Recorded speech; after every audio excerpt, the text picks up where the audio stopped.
c'est-à-dire le pantographe, on va le voir tout à l'heure à l'atelier, mais le pantographe il est sur la ligne 1, il est levé et il touche en fait un fil qui serpente le long de la ligne 1. Comme sur les trains. Comme sur les trains. Donc ça c'est, ouais, on appelle ça une caténaire. Et c'est ce fil-là qui donne l'énergie en continu au tramway, donc sur la ligne 1, à part sur Place Masséna. Ici, on est sur le tramway du XXIe siècle, puisqu'on n'a plus de lac. La ligne aérienne de contact, la caténaire, elle n'existe plus. Sur la Californie, Paul Montel, elle a disparu. Et à la différence, c'est qu'on a mis ces plots de recharge. Donc en fait, le principe, c'est à chaque station, ou même ici sur la zone de retournement, on a des plots qui injectent en fait l'énergie. Il y a une détection entre, il y a un circuit qui est sécurisé entre une détection entre la rame du tramway et le plot, qui fait qu'au bout d'une certaine séquence de dialogue entre les deux éléments, l'énergie elle part du plot et elle remonte dans la rame de tramway via en fait un élément qui vient descendre de la rame et qui vient se plaquer sur cet élément là. Là vous voyez, je le touche, il n'y a pas d'énergie. Il faut vraiment qu'il y ait un circuit, vraiment une certaine procédure qui soit mise en place pour que l'énergie remonte. Okay, c'est une sorte de grosse batterie.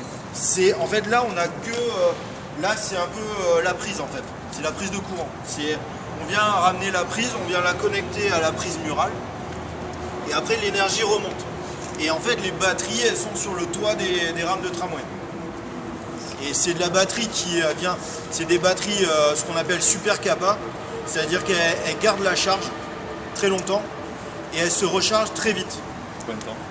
En fait, elles sont capables de tenir normalement à pleine charge, elles sont capables de tenir, la capacité de stockage est capable de tenir 2 interstations. C'est-à-dire 2 interstations, c'est le terminus jusqu'à Paul Montel et jusqu'à Paul Montel Sud, en l'occurrence. Donc c'est relativement une distance assez confortable. Et mais ça c'est le potentiel. Après on recharge à chaque station pour des questions d'habitude et d'exploitation. C'est comme un aimant. Alors c'est pas comme un aimant, c'est comme... Avec le truc ouais. du tram. Pardon.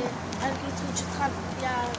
Dans le tram, il y a... En fait, il faut imaginer que la rame de tramway, c'est comme la prise que tu as pour brancher ta télé. Donc la rame de tramway, elle vient se brancher là, et là c'est la prise que tu as au mur dans ton appartement. Et donc là tu viens brancher ta prise, et quand il y a un dialogue sécurisé qui est en place, l'énergie elle remonte à travers cet élément, ce plot métallique, et l'élément de la rame de tramway, et ça remonte jusque dans les batteries. Mais ça ne peut pas faire un feu par exemple? Alors il peut y avoir des risques, mais ils sont maîtrisés en fait les risques. Et ils sont calculés et en fait on travaille avec le constructeur du tramway qui est français pour justement faire en sorte qu'on ait quand même un véhicule qui soit sécurisé pour nous qui sommes ici, qui l'utilisons ou qui l'utiliseront dans les années à venir. D'accord? Et c'est le but, un tramway, c'est un mode de transport qui est très sécuritaire. Très sécuritaire. Qui peut être dangereux, mais c'est pour ça qu'il est sécuritaire. C'est qu'on essaye de faire en sorte de minimiser les risques en fait. Okay, et sur les trams, on voit des chauffeurs. Ah oui, oui. Il y a certains trams. Alors les tramways, normalement non, parce qu'en fait un tramway il circule toujours dans la rue. Et comme il y a une interaction entre... venez, on va sortir de la zone. Ouais. Un tramway,